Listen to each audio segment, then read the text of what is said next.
Hey everybody, Who's Your Jedi here with another review for you. This time I'm talking episode 14 of season 2 of Arrow called The Promise. I know this is going up kind of late, but if you're one of my regular viewers, you know that I had said that I was moving, and I have. I moved from my previous home in South Korea. I'm now back in the US, as you can tell by the different background here. And it's taken me about better part of a week to really get my house in order, as it were, in terms of getting a phone and getting internet capable, and of course getting back on something that seems at least approximately like a reasonable sleep schedule. So until I had all that in order, I really couldn't get back to these reviews, but things are ready to go. And oh man, these last two episodes of Arrow, and if you haven't seen it, the sort of 3-minute trailer they released for the remainder of the season, which is full of all kinds of crazy goodness. Oh yeah. This is gonna be an absolutely insane second half to season 2. But anyway, we'll get into that some more later. Let's just start talking about what's going on in this episode. And overall, I can't really say that I felt this is one of the stronger episodes of the season. It's just not. It's an okay episode. It has some good moments, but overall, it's not a particularly strong episode. And well, let's face it, Clock King is not exactly the most riveting villain.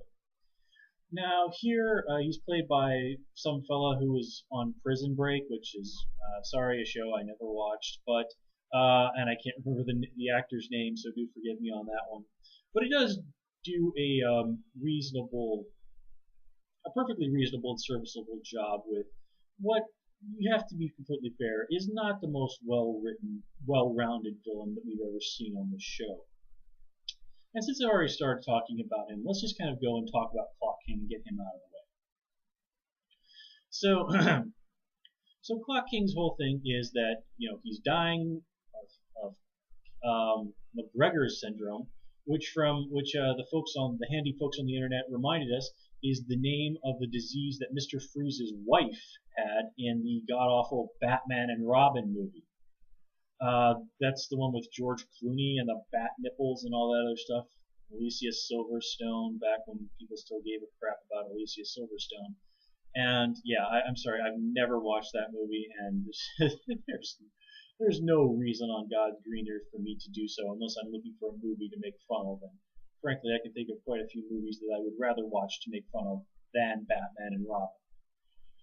But anyway, so Clock King here is in a way serving as a little bit like his normal self. He's all about precision timing and all this other stuff. But the way he's sort of serving as mission control for. Stay with me. Sorry, I've got bad cat. I've got two cats here in my new place, and of course they are absolutely fascinated by Get away from there! Come on! They're absolutely fascinated by power cords.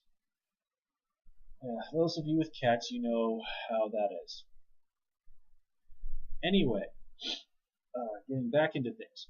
Here, Clock King is very much taking a page out of the book of a villain from the comics called Calculator, who's sort of the evil villain's counterpart to the hero of Oracle, who's basically, computer hacker extraordinaire for the superheroes. Well, Calculator is computer hacker extraordinaire to the villain set. When he was first introduced, he was actually first introduced in a comic. He was some dude who ran around in a calculator-themed supervillain costume, but he kind of realized very quickly this was stupid, reinvented himself as, the evil go-to computer guy for the villains, and went around, charging $1,000 per question for them that they would pose him, and he's actually served in that role quite admirably. Now, Clock King here in the show doesn't quite pull off the panache of his counterpart.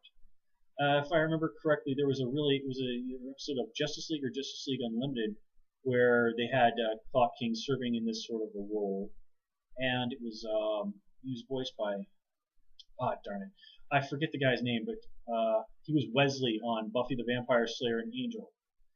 But here, Clock King's whole thing mostly seems to be looking through surveillance cameras and telling people what to do. And he's even not really that smart about it. Like when those two guys are going there at the very beginning, and he tells them, stop and wait 5 seconds. He doesn't add, I see a guard. And because he can't be bothered to speak 4 words, everything goes to hell. And another thing that I wasn't too thrilled about in terms of Clock King is that he just looked a little bit too much like Walter White from Breaking Bad. Now, Breaking Bad is not a show I'm super familiar with, but just the way he looked and the way Bryan Cranston looked in season 1, I can't help but think that this was probably intentional. And there's nothing wrong with them, doing a bit of a riff, taking an influence from a very popular and very influential program. But taking those elements from the Breaking Bad just didn't really seem to add anything to the show. I think it was just kind of there to subconsciously sort of remind us, hey, this guy's kind of like Walter White, a probably fundamentally decent person who has gone down this villainous road for what seems like a good reason. But yeah. One thing that I do like, though, that they have Clock King kill that one bad guy by stabbing him to death with the hand of a clock. This actually seems a little bit reminiscent of his villainous counterpart, who was, I kid you not, his real name was Temple Fugate, on the Batman the Animated Series, who basically sort of used a clock hand shaped cane that he also could do fencing with, and he got, if I remember right, he got into a big fight with Batman on the face of a clock using that. That seemed, now that I think about it, a little bit reminiscent of some stuff from the Castle of Cagliostro, or was that Castle in the Sky? No, Castle of Cagliostro by Hayao Miyazaki. But anyway, one thing that I know that I do like about Clock King, and I'm glad that he survived this episode, is it kind of he can now possibly serve as sort of a nemesis for Felicity. We have got Diggle has Deadshot as a nemesis. Of course, Oliver has Malcolm Merlyn and Deathstroke as hardcore nemesis. Not that Oliver knows that Malcolm is still alive, but anyway. So the idea of somebody who could serve as a reoccurring nemesis for Felicity is actually a really cool idea. And, now that there's things like Mirakuru around, the idea that, Clock King might survive long enough to come back for round 2 with Felicity, well, that's definitely in the cards. And also, this is helped by the fact that Oliver said Felicity's name over the open comm that Clock King was listening to. And this isn't the first time he's done that. And you heard me complain about him doing this when he was talking to Diggle in the episode where they introduced Bronze Tiger. It's just like, God, Oliver, you've got to stop saying their real names over these channels.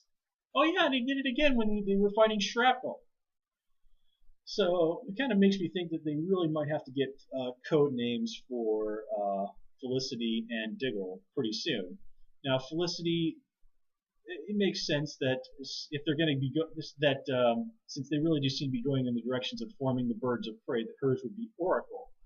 I can't really think of a name of anybody from the comics who might be a good match towards Diggle. The only really situation of the bodyguard being in on it with the superhero's identity that really comes to mind is Sasha Bordeaux, or Bordeaux, I can't remember how you pronounce her last name, from the Batman comics. Last I heard, she was with Checkmate or something. But anyway, we'll worry about that later. Although part of me secretly hopes that they decide to give Diggle the code name of Mr. Terrific, just because that would be hilarious.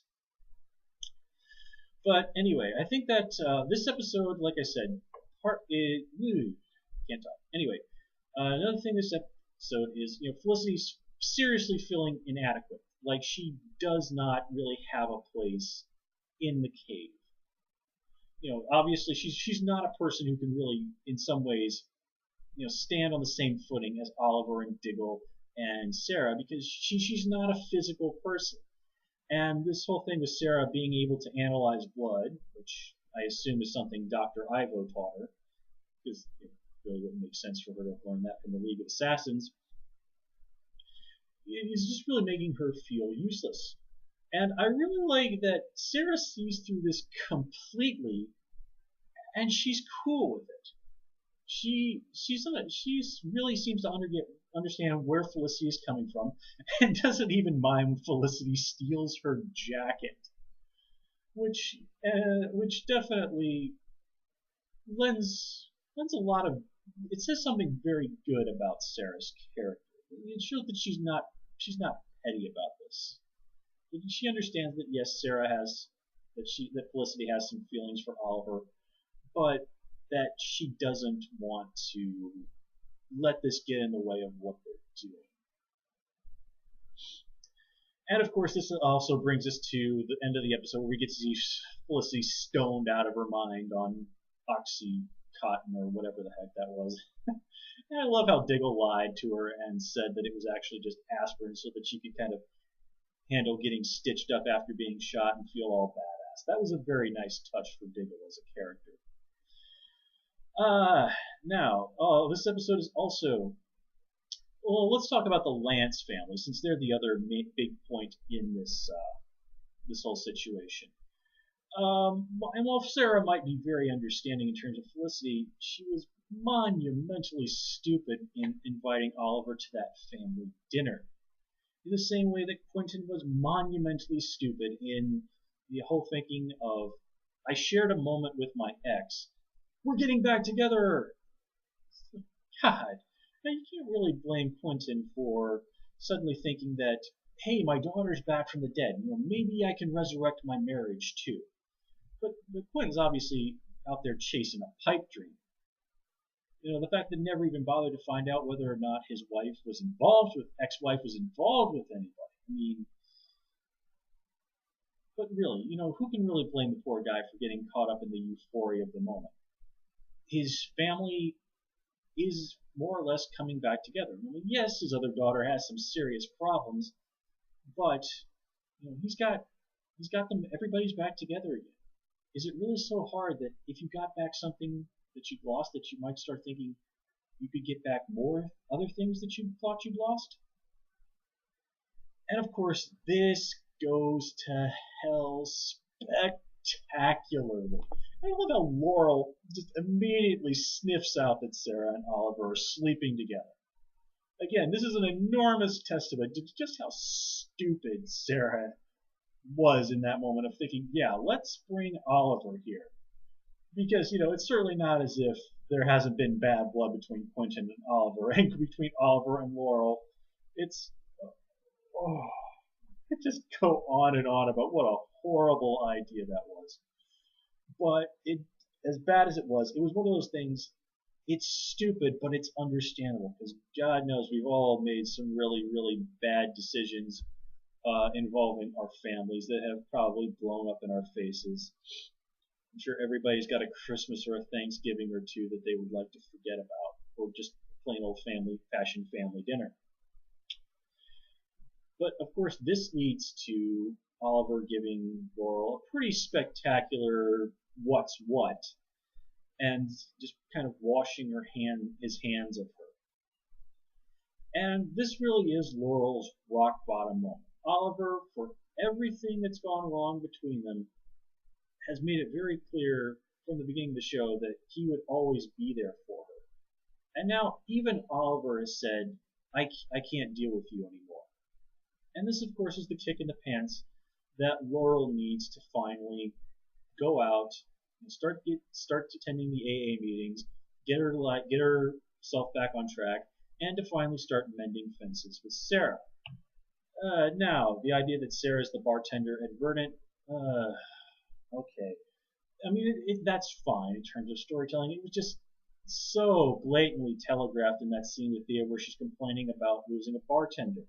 Well, there's no reason they would have put that in there if they weren't going to use it later. So, like, the second Thea started in on that, I knew that Sara was going to end up as at working at Verdant. It's just too convenient for them to not use that. Although I did like the fact that they mentioned that she worked at a place called the Oblivion Bar, which in the comics is a bar that's set in this sort of little other dimension where magic users of all type like to go and hang out and stuff like that. It's where the Shadow Pact was based out of. And if you ever want some good comics, go hunt those up. Shadow Pact, when it was coming out several years ago, was really, really good stuff. Oh yeah, and they also threw in a reference to Blue Devil in this episode. It was the name of a movie on the side of that bus, which is kind of cool. Never really cared for Blue Devil much as a character, but just the fact that they threw in a reference to him, of all characters, shows that they're really taking the DC universe for all its quirks and such, and they're really just running with it. And that's great. Let me see here. Oh yeah, of course we have to finish talking about the Lances, and that brings us to Quinton. Now, unless he is the stupidest man on God's green earth, Quentin has to know that Sara is Black Canary. I mean, one, it's his own daughter standing there right in front of him wearing nothing but a domino mask. And he knows that Sara has basically went off and ended up being turned into this badass super assassin. I mean, he's seen her in action when Sara helped rescue her mom. And apparently now he knows that Sara is banging Oliver Queen. So how does he not know that the Arrow is Oliver? I mean, let's not forget, he knows that Felicity Smoke works for the Vigilante. So at the very least, Quentin, unless he's the dumbest guy in the world, has to think that maybe Oliver is bankrolling the Vigilante. Now, to be completely fair to the Quentin, Oliver did go and set up that enormous elaborate plan to basically say, hey, I'm not the Vigilante very early in season 1. But, Quentin's not a dumb guy. You have to think that he's probably figured out, like, you know what? Oliver probably found a way to pull that off. Because it all hinges on the idea of this guy who's nobody had ever really gotten a very clear look at being somewhere else when Oliver Queen was quite clearly one other place. So, yeah. And the whole conversation that Quentin has when he's with Oliver, that whole "you're not a killer" thing, which he awkwardly explains as being, oh, well, I don't blame you for Sara's death anymore, and I never should have. You kind of have the feeling that was maybe Quentin kind of throwing it a little bit his way, that maybe he had picked up on what Oliver's deal was as the Vigilante was, and said, you know what, I know you killed all those people last season, but I understand that why you did that. And having done that, I see now that you're not really a bad person. You were someone who was driven to extreme action by extreme circumstances. And really, in the current situation, Quentin can no more call Oliver a killer than he could Sara. In fact, Sara's more of a killer than Oliver. She was basically an assassin for hire. Not because she wanted to be, but that was the circumstances in which she found herself. Oliver, at least last season, was killing people who were unquestionably bad. Sara, looks like she killed whoever the League of Assassins told her to kill. So, I had the feeling this season, if they're going to do Quentin Lance as a character right, they really do need to acknowledge that he's figured this out, but is just keeping it to himself so as not to compromise Oliver and Sara. But anyway, I think that's really all that I had to say about this episode. Anyway, guys, that's all for this time around. So, until next time, take care and have a good one. And of course, you can follow me on Twitter @HoosierJedi.